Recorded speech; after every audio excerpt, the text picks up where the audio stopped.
Hello बच्चों, good morning and welcome back to standard sixth. We are in chapter number 7 और chapter number 7 का जो आखिरी भाग है वो 7.6 एक्सरसाइज फ्रैक्शन चैप्टर से इसका वीडियो आज मैं आपको भेजने जा रहा हूँ. तो उसमें हमें ये सीखना है कि फ्रैक्शंस का एडिशन कैसे करते हैं, फ्रैक्शंस का माइनस कैसे करते हैं, सब्ट्रैक्शन कैसे करते हैं, how to subtract fraction, how to add fraction.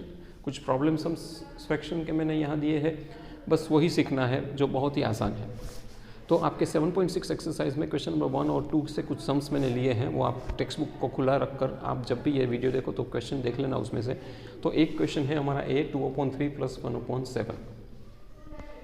तो ये हमें सॉल्व करना है. तो बच्चों आपने ऑलरेडी ये सीखा था कि जब डिनोमीटर सेम हो तो एडिशन करना बहुत आसान है या सब्ट्रैक्ट करना बहुत आसान है. तो आप लोअर ग्रेड्स में भी सीख गए.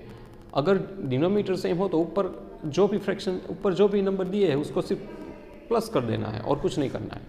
अगर सब्ट्रैक्ट है तो सब्ट्रैक्ट कर देना है न्यूमरेटर को. लेकिन वो जब फ्रैक्शंस या डिनोमीटर जब सेम हो तब.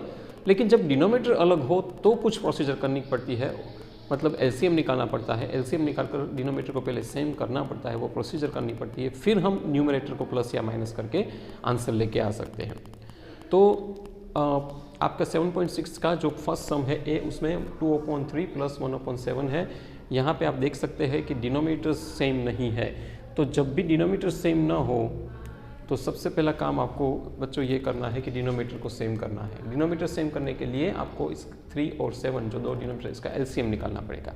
अब शॉर्टकट सिस्टम ये है कि जब भी दो प्राइम नंबर हो, देखो 3 भी प्राइम नंबर है, 7 भी प्राइम नंबर है. अगर दोनों प्राइम नंबर है तो दोनों को मल्टीप्लाई कर दो. 3 × 7 3 7 21. तो डायरेक्ट आपको अपना एलसीएम मिल जाएगा. लेकिन वो तब करेंगे जब आपका दोनों डिनोमीटर्स प्राइम नंबर हो, तो ये शॉर्टकट ले सकते हो. तो यहाँ पे है इसलिए मैंने कर दिया. वरना क्या आपको वो एलसीएम निकालने की मेथड करनी पड़ेगी डिवीज़न की, और एलसीएम निकालना पड़ेगा जिस तरह से आपने एलसीएम निकालना सीखा था लोअर ग्रेड्स में, राइट. वो दो नंबर को लेकर. अब आप क्या करोगे कि मुझे जो भी एलसीएम आता है वो डिनोमीटर में चाहिए.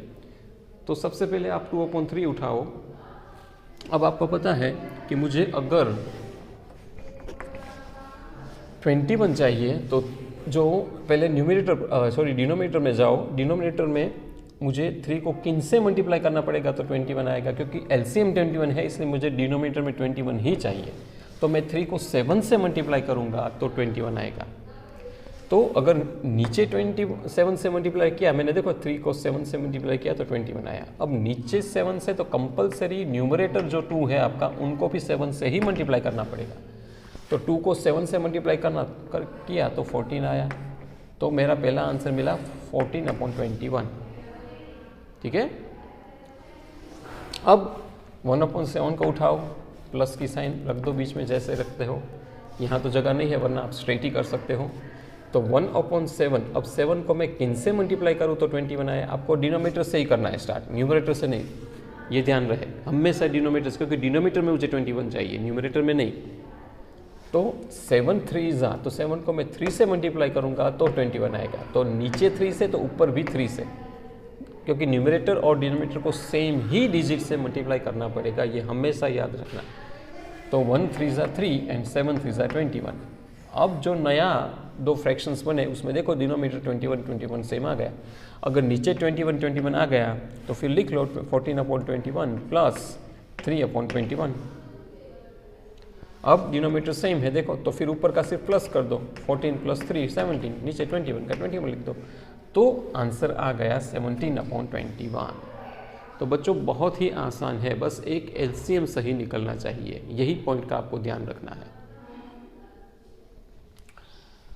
एक और सम देखते हैं, जी सम क्वेश्चन नंबर 1 से. आपका एक्सरसाइज 7.6 में क्वेश्चन नंबर 1 से जी, जिसमें यही चीज़ है, बस सिर्फ प्लस की जगह माइनस है.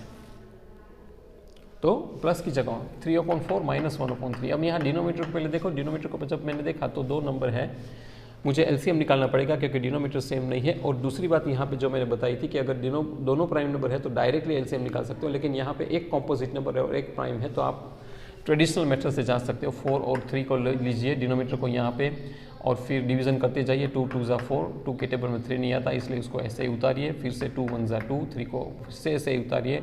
हाँ, अब 3 1 का 1 और 3 1 ज़ा 3, जब भी 1 1 आए तो स्टॉप कर दो, फिर तीनों को मल्टीप्लाई करो, 2 2 ज़ा 4 एंड 4 3 ज़ा 12, सो योर LCM इज़ 12। तो LCM 12 मिला, मतलब मुझे डिनोमिनेटर में 12 12 चाहिए, जो LCM है वही चाहिए। तो 3/4 को उठाओ, पहले लिखो यहाँ, अब डिनोमिनेटर पर जाओ जैसे मैंने यहाँ किया था, 4 को किन से मल्टीप्लाई करूँ तो 12 आएगा, क्योंकि 12 LCM है, इसे मुझे 12 चाहिए। तो 4 को 3 से मल्टीप्लाई करो तो 4 3 ज़ा 12। अब अगर मैंने डिनोमिनेटर को 12 से मल्टीप्लाई किया है तो न्यूमरेटर को भी 12 से मल्टीप्लाई करो, तो 3 3 ज़ा 9, तो 9/12 ये मेरे पहला आंसर आया। फिर माइनस है तो माइनस की साइन लगाओ और 1/3 उठाओ। अब 3 को किन से मल्टीप्लाई करूँ तो 12 आएगा, तो 4 से, 3 4 ज़ा 12 होता है। तो अगर नीचे डिनोमिनेटर में 4 से मल्टीप्लाई किया तो न्यूमरेटर को कंपलसरी 4 से ही मल्टीप्लाई करना पड़ेगा। तो 1 4 ज़ा 4 एंड 3 4 ज़ा 12।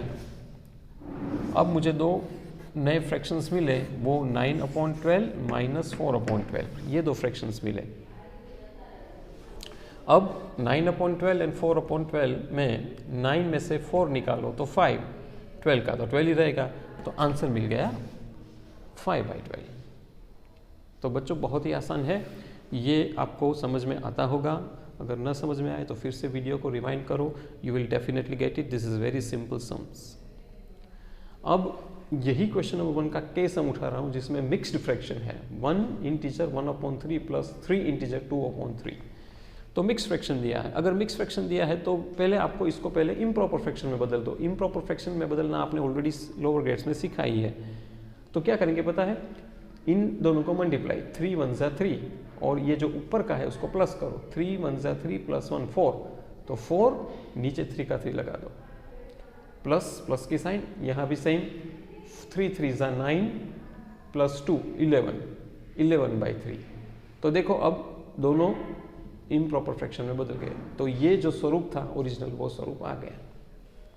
अब इन दोनों को ऐड करना है, तो जब भी इनको ऐड करना हो तो और भी आसान है बच्चों, क्योंकि अगर मुझे आपको ये ऐड करना है तो मैं क्या करूँगा, नीचे डिनोमिनेटर यहाँ पे सेम ही है तो फिर कोई एलसीएम की झंझट नहीं करनी है।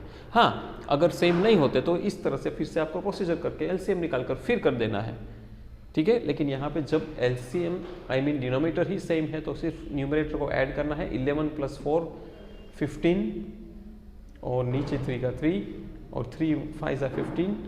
अगर इसको रिड्यूस करें तो 15/3 तक लिखो तो भी आंसर तो सही ही है, लेकिन आपको रिड्यूस करना है तो 3 5 ज़ा 15, अल्टीमेटली 5 इज द आंसर। तो बच्चों बहुत ही आसान है, राइट। अब क्वेश्चन नंबर 2 उसका 7.6 का जो मेन कुछ प्रॉब्लम सम्स है, प्रॉब्लम सम्स में कुछ ही नहीं है, डायरेक्ट प्लस माइनस फ्रैक्शन का नहीं दिया है, एक प्रॉब्लम सम में दिया है, फिर उसमें से आपको फ्रैक्शंस डिराइव करना है, फिर डिसाइड करना है कि प्लस करना है कि माइनस करना है, फिर तो यही प्रोसीजर है, बस उसका स्वरूप प्रॉब्लम सम में दिया है। तो पहले प्रॉब्लम सम को समझो तो आपको पता चल जाएगा कि प्लस करना है कि माइनस करना है। आपके जो क्वेश्चन नंबर 2 में ऐसा है कि सरिता नाम की लड़की थी, उसने 2/5 मीटर रिबिन लिया और ललिता ने 3/4 मीटर रिबिन लिया, तो दोनों का मिलाकर टोटल कितना रिबिन हुआ। अब दोनों का मिलाकर पूछ रहे हैं तो डेफिनेटली आपको आइडिया आ जाना चाहिए कि प्लस ही करना है, क्योंकि मुझे टोटल रिबिन चाहिए, दोनों का मिलाकर टोटल लेंथ रिबिन का, तो डेफिनेटली प्लस करना है। हाँ, प्रॉब्लम सम है तो आपको थोड़ा स्टेटमेंट लिखना पड़ेगा, जैसे कि मैंने यहाँ लिखा है Sarita bought 2/5 metre of ribbon, इस तरह Lalita bought 3/4 metre of ribbon, तो total length of ribbon will be 2/5 plus 3/4। यहाँ मुझे फ्रैक्शंस को प्लस करना पड़ेगा क्योंकि मुझे टोटल लेंथ चाहिए दोनों की, इसलिए। अब नीचे डिनोमिनेटर में नजर जानी चाहिए, 5 और 4 है। अगर 5 और 4 है मतलब डिनोमिनेटर सेम नहीं है तो मुझे पहले एलसीएम निकालना पड़ेगा। एलसीएम निकाला तो देखो यहाँ पे मैंने प्रोसीजर की है, 2 में टेबल में 5 नहीं आता, इसलिए 5 को ऐसे ही उतारो, 2 2 ज़ा 4, अगेन 2 के टेबल में 5 नहीं आता, 5 को नीचे उतरता जाएगा, 2 1 ज़ा 2, तो यहाँ पे 1 आ गया। अब मैं 5 लूँगा तो 5 1 ज़ा 5 एंड 1 का 1, तो 1 1 आ जाए तो स्टॉप कर दो। अब तीनों को मल्टीप्लाई करो, 5 2 ज़ा 10, 10 2 ज़ा 20, तो 20 विल बी योर एलसीएम। अब 20 एलसीएम आए मतलब मुझे यहाँ नीचे 20 चाहिए, तो मैंने वो प्रोसीजर की है, मैंने यहाँ पे जैसे किया है ऐसे 2/5 को उठाया पहले, 5 को किन से मल्टीप्लाई करूँ तो 20 आएगा, तो 4 से। अब 4 से डिनोमिनेटर को मल्टीप्लाई किया तो न्यूमरेटर को भी 4 से कंपलसरी करना पड़ेगा, तो 2 को भी मैंने 4 से मल्टीप्लाई किया, तो 2 4 सा 8 एंड 5 4 सा 20, 8/20 is the answer of the first one. अब इस तरह 3/4 उठाओ, 3/4 उठाओ, प्लस की साइन लगा दो क्योंकि यहाँ प्लस की साइन है। 4 को किन से मल्टीप्लाई करूँ तो 20 आएगा, 5, तो 4 5 सा 20। अब डिनोमिनेटर को 5 से किया तो कंपलसरी न्यूमरेटर को भी 5 से ही मल्टीप्लाई करो, तो 3 5 सा 15। अल्टीमेटली मुझे दो नए फ्रैक्शंस मिले, वो 8/20 प्लस 15/20। अब ये सम को यहाँ पे कंटिन्यू कर रहा हूँ, 8/20 प्लस 15/20। अब देखो डिनोमिनेटर सेम हो गए। अब मैं न्यूमरेटर को प्लस कर सकता हूँ, न्यूमरेटर को प्लस किया, 15 प्लस 8 इज इक्वल टू 23/20। तो इतना टोटल मीटर रिबन हुआ, तो total length of the ribbon is 23/20 metres, that is your final answer. अब 23/20 को आप मिक्स फ्रैक्शन में भी लिख सकते हैं। आपको मैंने सिखाया था कि किस तरह से 23/20 को डिवाइड करके मिक्स फ्रैक्शन में कन्वर्ट कर, वो भी आंसर है। यहाँ तक लिखो तो भी यही सही आंसर है। तो बच्चों ये इसके साथ ही ये पूरा चैप्टर खत्म हो रहा है। फ्रैक्शंस पूरे जितने भी एक्सरसाइज है वो आपको नोट डाउन करके नोट पूरी करनी है, यही मेरा होमवर्क रहेगा। और इसमें से कोई सम्स में डाउट हो तो ज़रूर मुझे ग्रुप में भेजिएगा, I will solve and give you. Thank you very much for listening me.